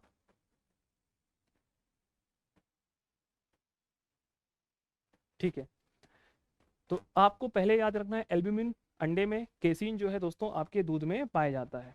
एक बात और भी याद रखिएगा, हमारे ब्लड जो मानव शरीर है, मानव शरीर का जो रक्त है उसमें रक्त में भी आपके प्रोटीन पाए जाते हैं। जो मानव शरीर का जो रक्त है ना उस रक्त में भी प्रोटीन पाया जाता है। तो मानव शरीर में कौन सा आपके, जैसे ग्लोबिन, कौन सा प्रोटीन? Globin protein. कौन सा protein? Globin protein. Fibrinogen, fibrinogen, fibrinogen जो प्रोटीन है ये शरीर में रक्त का थक्का जमाने के लिए महत्वपूर्ण होता है। ये जो फाइब्रिनोजन प्रोटीन है रक्त में थक्का जमाने का काम करता है। फिर है थायमिन। कौन सा है? Thiamine protein. ये सब नाम है, एग्जाम में सीधा सीधा क्वेश्चन आएगा कि ये प्रोटीन कहाँ पाए जाते हैं। ग्लोबिन प्रोटीन हो गया, फाइब्रिनोजन प्रोटीन हो गया, थायमिन प्रोटीन हो गया। एक और है, कौन सा? ग्लोबिन, फाइब्रिनोजन और थायमिन। और एक और लिख लीजिए, एल्ब्यूमिन। एल्ब्यूमिन। कौन सा? Albumin protein. ये दोस्तों चार जो हैं आपके ब्लड में पाए जाते हैं, अर्थात रक्त में पाए जाते हैं। किस में पाए जाते हैं? रक्त में पाए जाते हैं। किस में पाए जाते हैं? रक्त में पाए जाते हैं। इस बात को लिख लीजिए।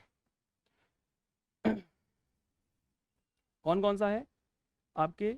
ग्लोबिन है, एल्ब्यूमिन है, फाइब्रिनोजन है। इसी को आप हीमोग्लोबिन कहते हैं। अगर इसमें हीमो जोड़ देंगे तो हीमोग्लोबिन हो जाएगा ये, है ना। जो ग्लोबिन लिखा है, फाइब्रिनोजन लिखा है, थायमिन लिखा है, एल्ब्यूमिन लिखा है, किस में पाए जाते हैं? ब्लड में पाए जाते हैं, अर्थात रक्त में पाए जाते हैं। ठीक है, एक और यहाँ पर एक्टिन प्रोटीन।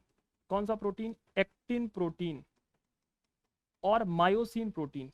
एक्टिन प्रोटीन और मायोसिन प्रोटीन दोस्तों किस में पाए जाते हैं? एक्टिन प्रोटीन और मायोसिन प्रोटीन आपकी हड्डियों में पाए जाते हैं दोस्तों। किस में पाए जाते हैं? हड्डियों अर्थात बोन में पाए जाते हैं। किस में पाए जाते हैं? बोन में पाए जाते हैं। किस में पाए जाते हैं? बोन में पाए जाते हैं। फिर एक होता है प्रेलिम्स। कौन सा प्रोटीन? प्रेलिम्स। कौन सा प्रोटीन? Prelims protein. ये किस में पाया जाता है दोस्तों? ये एग्जाम में आएगा, बहुत अच्छा क्वेश्चन है, एग्जाम में आ चुका है। ये दालों में पाया जाता है। किस में पाया जाता है? दालों में पाया जाता है। किस में पाया जाता है? दालों में पाया जाता है। Protein protein collagen. कोलेजन, जो कोलेजन प्रोटीन है ना, ये प्रोटीन भी आपके हड्डियों में ही पाया जाता है। कौन सा? कोलेजन। इस बात को याद रखिएगा। तो कोलेजन को भी लिख लीजिए। ये कहाँ पाया जाता है? बोन में पाया जाता है। कहाँ पाया जाता है? ये भी हड्डियों में ही पाया जाता है। कहाँ पाया जाता है? हड्डियों में। लिख लीजिए, फिर और लिखवा देते हैं आपको।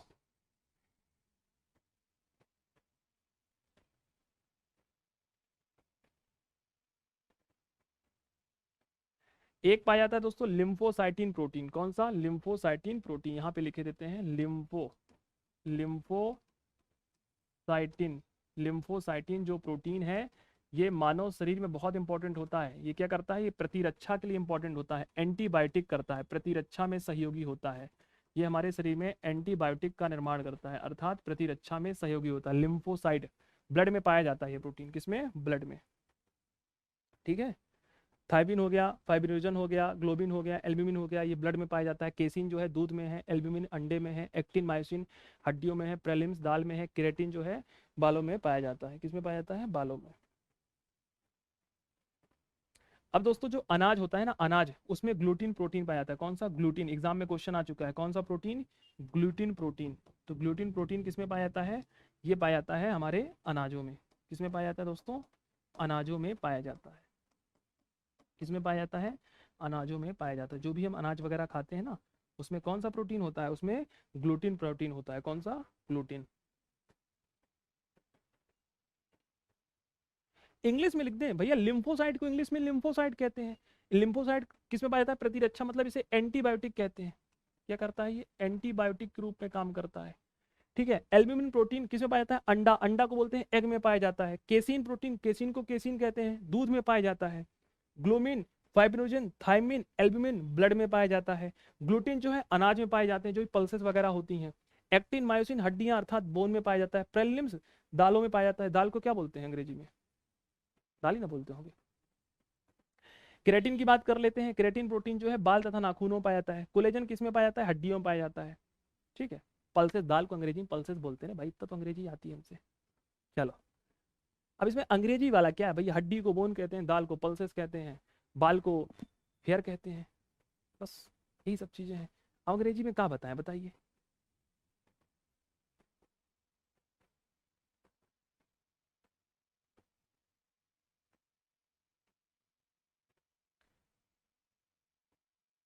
कंप्लीट हो गया सभी को यहाँ तक की बातें? ठीक, बहुत बढ़िया, बहुत ही शानदार।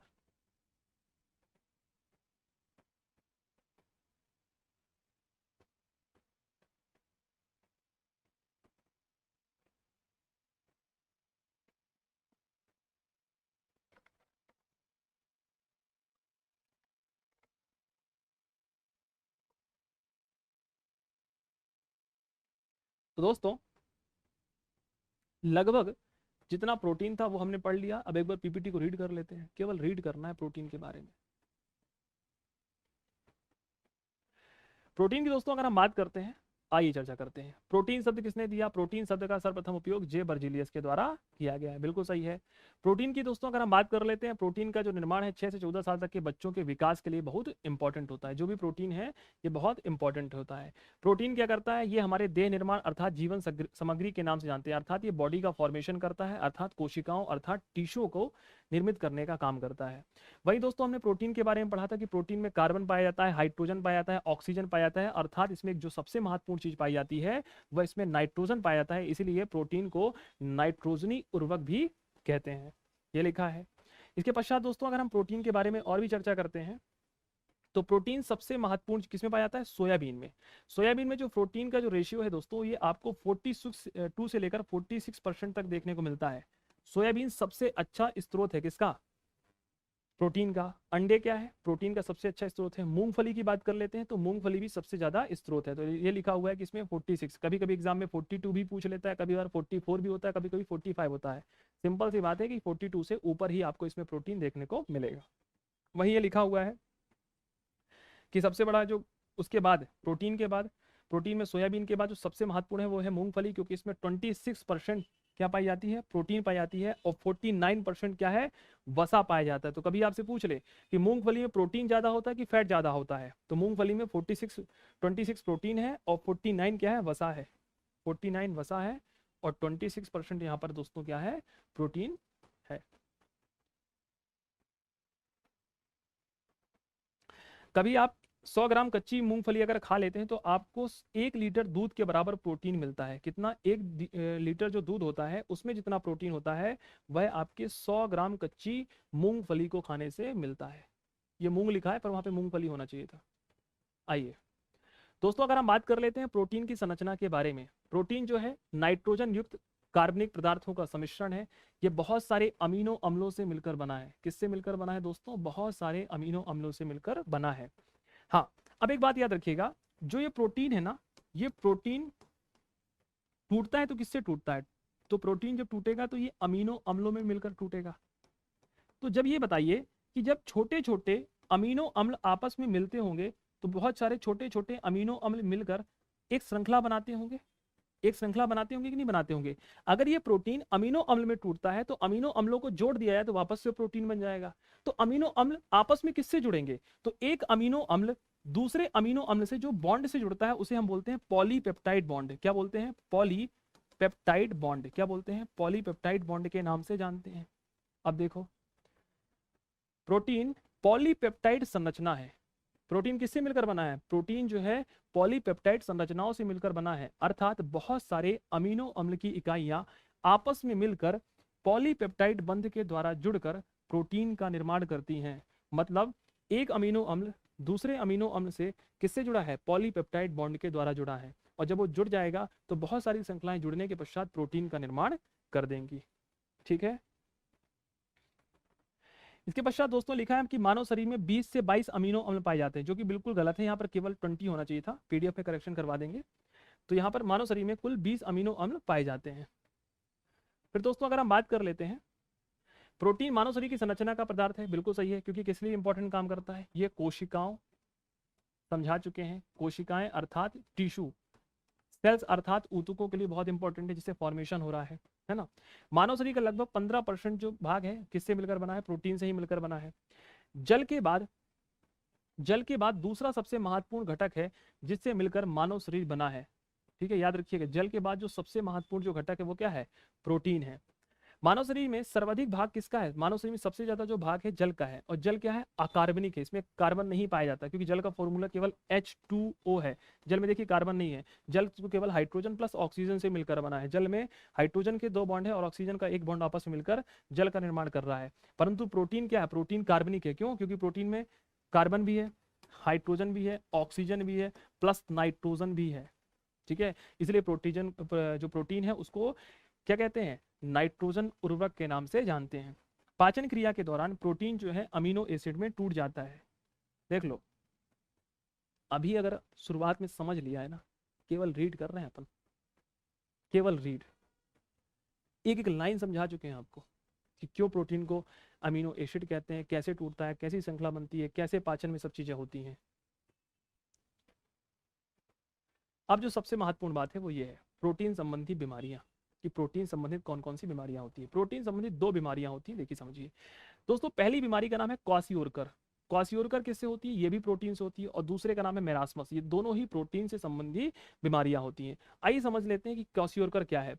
कार्बोहाइड्रेट की अधिकता, मतलब जिसको भी क्वासियोरकर नामक बीमारी होगी उसके अंदर कार्बोहाइड्रेट की मात्रा ज्यादा होगी। तो कार्बोहाइड्रेट की अधिकता एवं प्रोटीन की कमी से बच्चों का पेट बाहर की ओर निकल आता है और इससे संपूर्ण शरीर में सूजन बढ़ जाती है। देखो, आपको ये बालक दिख रहा है, ये बालक ऊपर से बिल्कुल कमजोर है, पर नीचे इसका जो पेट है वो निकला है, अर्थात ये क्वासियोरकर में देखने को मिलता है। इसमें देखने को मिलता है, क्वासियोरकर में देखने को मिलता है। वहीं दोस्तों अगर मेरास्मस की बात कर लेते हैं, तो इसकी कमी से बच्चों की मांसपेशियां ढीली हो जाती हैं, देखिए शिथिल अवस्था में बॉडी पड़ जाती है। तो मेरास्मस आप देख लीजिए, क्वासियोरकर किस से हो रही है, प्रोटीन से संबंधित होने वाली बीमारियां हैं। किससे संबंधित, प्रोटीन की कमी से होने वाली ये बीमारियां हैं। दोनों ही एग्जाम में क्वेश्चन पूछे जाएगा।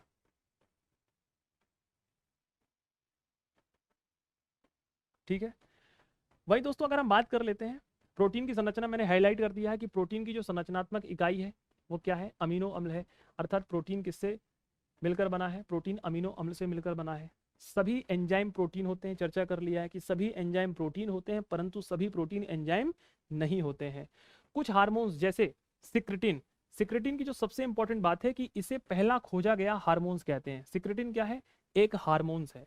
ठीक है, इंसुलिन क्या है, इंसुलिन भी हार्मोन से, कहां से निकलता है, पेनक्रियास से निकलता है। क्या काम करता है, मानव शरीर में अर्थात मानव के ब्लड में किसको रोकने का काम करता है, ये आपके इंसुलिन जो है डायबिटीज को नियंत्रित करने का काम करता है। वहीं थायरॉक्सिन प्रोटीन, तो देखिए सिक्रेटिन, इंसुलिन और थायरॉक्सिन ये क्या है, ये तीनों हार्मोन्स हैं। पर मैंने बताया कि सभी हार्मोन्स प्रोटीन होते हैं। तो देखिए इसके बगल में लिखा हुआ है कि कुछ हार्मोन्स जैसे सिक्रेटिन हो गया, इंसुलिन हो गया, थायरॉक्सिन हो गया, ये क्या होते हैं, किसके बने होते हैं, ये प्रोटीन के बने होते हैं। अर्थात ये अमीनो अम्ल से मिलकर बने हैं। किससे मिलकर बने हैं, अमीनो एसिड से मिलकर बने होते हैं। चर्चा हमने कर ली इसके बारे में। फेड्रिक एक वैज्ञानिक है, फेड्रिक ने कहा है कि इंसुलिन जो हार्मोन है ये 51 अमीनो एसिड से मिलकर बना है। कितने, 51 अमीनो अम्ल से मिलकर बना है। और ये जो अमीनो अम्ल है ये इंसुलिन में पेप्टाइड हार्मोन्स की संज्ञा दी जाती है, क्योंकि जितने भी अमीनो अम्ल होते हैं ये पेप्टाइड बॉन्ड के द्वारा जुड़े होते हैं, इसीलिए इंसुलिन को पेप्टाइड हार्मोन्स की संज्ञा देते हैं, क्योंकि इसमें 51 अमीनो अम्ल आपस में मिलकर पेप्टाइड बॉन्ड से जुड़े रहते हैं। इसीलिए इंसुलिन हार्मोन्स को हम पेप्टाइड हार्मोन्स की संज्ञा देते हैं। क्लियर है सभी को यहाँ तक की बात, ठीक है। वही दोस्तों अगर हम बात करते हैं, जैसे हमने पहले ही बता दिया कि खास श्रृंखला में इसे प्रथम स्तर का कहा जाता है। पशु प्रोटीन को हम प्रथम श्रेणी का प्रोटीन कहा जाता है। पशु प्रोटीन का तात्पर्य क्या है, जैसे मीट हो गया, मीट लोग ज्यादा क्यों खाते हैं? क्योंकि अच्छा खासा प्रोटीन मिलता है उसमें। तो ये लिखा है कि पशु प्रोटीन को प्रथम श्रेणी का प्रोटीन कहा जाता है क्योंकि यहाँ अनिवार्य अमीनो एसिड पाए जाते हैं जो हमारे मानव शरीर के लिए चाहिए। मानव शरीर के कितने चाहिए? 10 चाहिए ना, जो इंपॉर्टेंट है, क्योंकि 10 तो पहले से हैं। तो जो हम भोजन के रूप में 10 ले रहे हैं वो सबसे ज्यादा मिलते हैं किसमें? आपके पशु प्रोटीन में। याद रखिएगा इस बात को। फिर दोस्तों अगर हम बात कर लेते हैं इसके बारे में कि प्रोटीन की संरचनात्मक इकाई क्या है, अमीनो अम्ल है। प्रोटीन क्या करता है? प्रोटीन की प्रचुरता वाले खाद्य पदार्थ में उपस्थित टायरोक्सिक अम्ल अमीनो अम्ल के बुढ़ापे के लिए उत्तरदायी मूलकों से रक्षा करते हैं और शरीर को ऊर्जा प्रदान करने का काम करते हैं। अब मैं समझा देता हूँ कि क्या है। देखो, हम प्रोटीन खाते हैं, प्रोटीन में पाया जाता है टायरोक्सिन। टायरोक्सिन क्या है? एक अमीनो अम्ल है। किसमें पाया जाता है? ये प्रोटीन में पाया जाता है। ये क्या करता है? ये जब हमारे शरीर में जाएगा ना तो हमारी शरीर की जो कोशिकाएं हैं, जो बहुत जल्दी क्या हो रही हैं, कोशिकाएं मरती हैं, जन्म लेती हैं, ये हमारे शरीर में बुढ़ापे को कम करता है। क्योंकि याद रखिएगा, बुढ़ापे के लिए जो सबसे महत्वपूर्ण है वो है कौन सी? Thyroid gland. थायराइड ग्लैंड ही हमारे शरीर को बुढ़ापे में चेंज करती है। थायराइड ग्लैंड होती है ना, थायरॉक्सिक हार्मोन्स निकलता है। तो ये क्या करता है? थायरोसिन नामक अमीनो अम्ल जो है ये हमारी थायराइड ग्लैंड को कंट्रोल करने का काम करता है, जिससे हम नौजवान दिखते हैं। जिम वगैरह जाने वाला व्यक्ति 70 साल वाला भी यंग दिखता है ना। और घर में बैठे रहोगे, रोटी तोड़ोगे, दिन भर खाओगे पियोगे, कुछ मेहनत नहीं करोगे, तो 10 साल में भी 20 साल वाला शरीर दिखने लग जाएगा। आइए, वही दोस्तों अगर हम बात कर लेते हैं ग्लाइसिन। ग्लाइसिन सबसे सरलतम अमीनो अम्ल है क्योंकि ये ग्लाइसिन से पोराफाइनिन वलय बनती है जो हीमोग्लोबिन तथा क्लोरोफिल के अणुओं की संरचना में भाग लेती है। सिंपल सी बात है, जो ग्लाइसिन है ये एक अमीनो अम्ल है जो कि इसकी जो बाहरी परत होती है पोराफाइलिन वलय अर्थात उससे कवर होती है, कोडिंग होती है, और ये हमारे शरीर में क्या करती है? हीमोग्लोबिन तथा क्लोरोफिल के अणुओं की संरचना में भाग लेती है। ये इतना इंपॉर्टेंट नहीं है। वही दोस्तों अगर हम बात कर लेते हैं एलिनिन अमीनो अम्ल, विटामिन B3 एवं ट्रिप्टोफैन अमीनो अम्ल से विटामिन B5 बनता है। तो मैंने अभी आपको बता ही दिया था लास्ट में कि ऐसे कुछ अमीनो अम्ल हैं जो हमारे शरीर में क्या करते हैं? विटामिन का निर्माण करते हैं। तो कौन से अमीनो अम्ल हैं? एक है एलिनिन अमीनो अम्ल, लास्ट वाला याद होगा आपको, जो हमारे शरीर में विटामिन B3 का निर्माण करता है, और ट्रिप्टोफैन अमीनो अम्ल जो है ये मानव शरीर में विटामिन B5 का निर्माण करता है। तो दोनों क्वेश्चन एग्जाम में आ चुके हैं, इसको लगा लीजिएगा 3 स्टार। फिर वहीं दोस्तों जो हमने अभी चर्चा कर ली कि अंडे में कौन सा प्रोटीन पाया जाता है, अंडे में एल्ब्यूमिन प्रोटीन पाया जाता है, चर्चा हो गई है। रक्त की बात कर लेते हैं, रक्त में ग्लोब्यूमिन प्रोटीन पाया जाता है। अब देखो पीडीएफ में तो केवल एक ही लिखा है, स्लाइड में आपको 4 लिखवाए थे, फाइब्रोजन भी लिखवाए थे, है ना, सब चीजें। हीमोग्लोबिन की बात कर लेते हैं, हीमोग्लोबिन में ग्लोबिन प्रोटीन पाया जाता है। पेशियों की बात कर लेते हैं, मांसपेशियां, मांसपेशियों में मायोग्लोबिन प्रोटीन पाया जाता है। अनाज की बात कर लेते हैं, अनाज में ग्लूटीन पाया जाता है। दालों की बात कर लेते हैं, दालों में प्रेलिम्स प्रोटीन पाया जाता है। जो मकड़ी के जाले आपके घरों में लग जाते हैं वो भी प्रोटीन के बने होते हैं, बीटा कैरोटीन। किसके बने होते हैं? बीटा कैरोटीन के बने होते हैं। देखो, मकड़ी के जालों में भी कैरोटीन पाया जाता है, और जानवरों के जो नाखून ये होते हैं ना, ये भी किसके बने होते हैं? ये भी कैरोटीन के बने होते हैं, पर ये अल्फा कैरोटीन होता है। और मनुष्यों के बाल नाखून की बात कर लेते हैं, मनुष्यों के जो बाल और नाखून हैं ये भी किसके बने होते हैं दोस्तों? तो ये भी आपके कैरोटीन के बने होते हैं। किसके बने होते हैं? कैरोटीन के बने होते हैं। ठीक है, यहाँ तक की बात, कोई दिक्कत की बात तो नहीं? ठीक है। सफेद दूध की बात कर लेते हैं, सफेद दूध, उसमें केसिन प्रोटीन पाया जाता है। और जो पीला दूध होता है ना, वो पीला दूध में पाया जाता है कैरोटीन हाइड्रोकार्बन। क्या पाया जाता है? पीले दूध में कैरोटीन हाइड्रोकार्बन। ये पीला दूध किसे कहते हैं? जब गाय अपने बछड़े को जन्म देती है ना, जिसे तेली रखते हैं, तेली वो हल्का पीले कलर का होता है, तो उसमें पाया जाता है कैरोटीन हाइड्रोकार्बन। क्या पाया जाता है? कैरोटीन हाइड्रोकार्बन पाया जाता है। क्लियर है? सब चीजें कर चुके हैं, पढ़ चुके हैं, कोई टेंशन की बात नहीं है। प्रोटीन के उदाहरण है।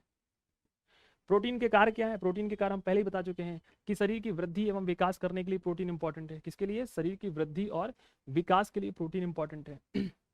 इसके साथ साथ मनुष्य की बाह्य त्वचा, जो बाह्य परत है, ये शरीर की जो बाहरी त्वचा है, ये किसकी बनी होती है? एपिडर्मिस की बनी होती है। तो ये भी क्या है?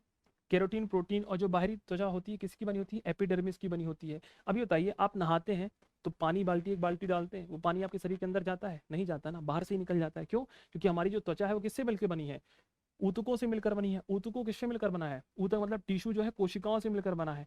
तो टिश्यू जो है वो एपिडर्मिस टिश्यू होता है। बाह्य जो परत है वो कौन सी परत है? एपिडर्मिस की बनी होती है ना। वही सब चीजें हैं। रक्त में उपस्थित लाइपोप्रोटीन वसा का संचरण करता है। जो भी आप फैट वगैरह खाते हैं उसमें वसा होती है।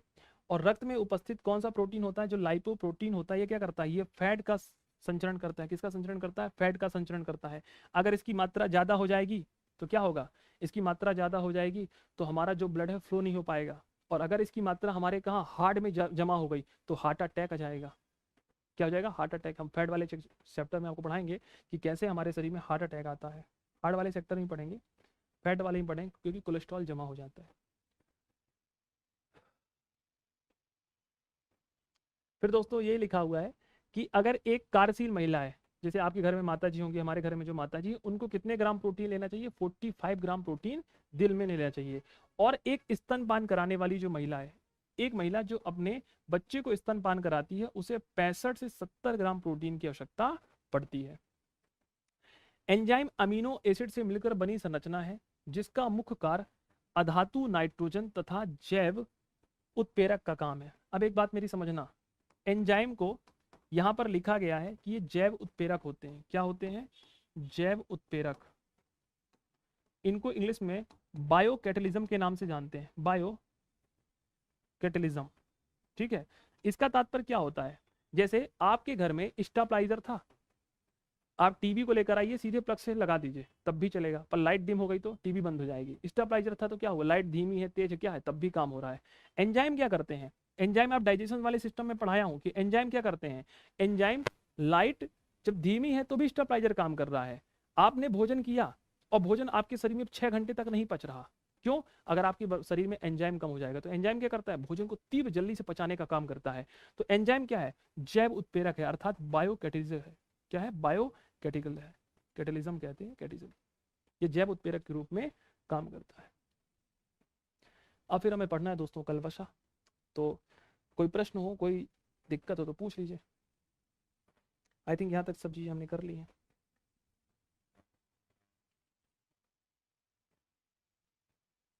आप पूछ रहे हैं सर इसके पहले वाली टेस्ट की रिकॉर्डेड क्लास नहीं मिल रही, मिल जाएगी आपको, क्लासेस है ना, डल जाएगी, टेंशन की बात नहीं। पीडीएफ डलवा देंगे तो कोई टेंशन की बात नहीं है। जो आज पढ़ाए हैं प्रोटीन, कोई टेंशन कोई समस्या, बहुत बेसिक से एमपीपीएससी में क्वेश्चन आते हैं, इस बात को याद रखिएगा। बहुत हम लोग डेप्थ चल रहे हैं चीज़ों को पढ़ते हुए, और आपके एग्जाम में क्या है, बहुत बेसिक से। पीडीएफ हम केवल रीड करते हैं और कुछ नहीं। हार्मोन्स क्या करते हैं, हार्मोन्स भी हमारे शरीर में, हार्मोन्स क्या काम कर रहे हैं, हार्मोन्स हमारे शरीर को संचालित करने का काम कर रहे हैं। क्या काम कर रहे हैं, संचालित करने का काम कर रहे हैं। किसी चीज को तीव्र करने का काम भी हार्मोन्स करते हैं। क्लियर है ना, बस यही चाहिए पढ़ने वाले विद्यार्थियों को, क्लियर, बहुत बहुत शानदार। तो धन्यवाद आप सभी लोगों का, अपना प्रेम स्नेह बनाए रखिए, माता पिता का आशीर्वाद लेते रहिए, क्योंकि जीवन में उनके बिना सफल नहीं हो पाएंगे, है ना। चलिए चलिए, जय हिंद, जय भारत, धन्यवाद सभी को।